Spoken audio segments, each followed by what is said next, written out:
நேத்து ஒருத்தவரு தாவேக்கால இருந்து நான் திமுகக்கு போறேன் அப்படின்னு சொல்லிட்டு ஐடி கார்டெல்லாம் உடைச்சு போட்டு, பெரிய ஏதோ போர்ல ஜெயிச்ச மாதிரி சில விஷயங்கள்லாம் பண்ணிட்டு இருந்தாரு. கடைசி இவர் யாருன்னு சொல்லிட்டு அதாவது எங்க ஊர் ஸ்டைல்ல சொன்னோம்னா, நம்ம பயலுகலாம் சேர்ந்து "யாருப்பா இவரு?" அப்படின்னு கண்டுபிடிக்கும்போது, இவர் ஒரு ஸ்டேஜ்ல ஆடக்கூடிய அந்த கோயில் திருவிழாலலாம் ஆடுவாங்க. ஸோ ஆடக்கூடிய மேடை கலைஞர். டான்ஸ் ஆடுவாரு. அதுவும் கணவன் மனைவியும் சேர்ந்து டான்ஸ் எல்லாம் ஆடுவாங்க அப்படிங்கிற விஷயம் தெரிய வந்தது. இதுல இன்னொரு விஷயம் என்னன்னா வந்து, இவருக்கு இதுதான் வேல.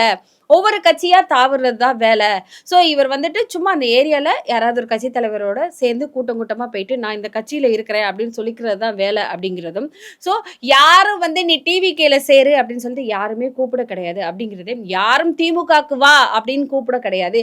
இவரே "நான் இதெல்லாம் பண்ண போறேன்" அப்படின்னு சொல்லிட்டு அந்த ஐடி கார்ட உடைக்கிற மாதிரியான காட்சிகள்லாம் வந்துட்டு போட்டிருந்தாங்க. ஸோ இந்த மாதிரி ஐடி கார்ட உடைக்கிற மாரி போட்டதுனால, தாவேகாக்கு ஏதாவது பாதிப்பு ஏற்படுமா? கிடையாதுங்க. தாவேக்காவ சுத்தி, தாவேக்கால உண்மையா இருக்கக்கூடிய நெறைய பேர் இருக்கிறாங்க. ஸோ, அவங்க அந்த கட்சிய பார்த்துப்பாங்க. நீங்க இந்த மாரி பண்ணனால வந்து விஜய் அண்ணனுக்கோ, ஆ தாவேக்கா தொண்டர்களுக்கோ, தாவேக்கால இருக்கக்கூடிய இளைஞர்களுக்கோ ஏதாவது பாதிப்பு ஏற்படும்னா, எதுவுமே கிடையாது.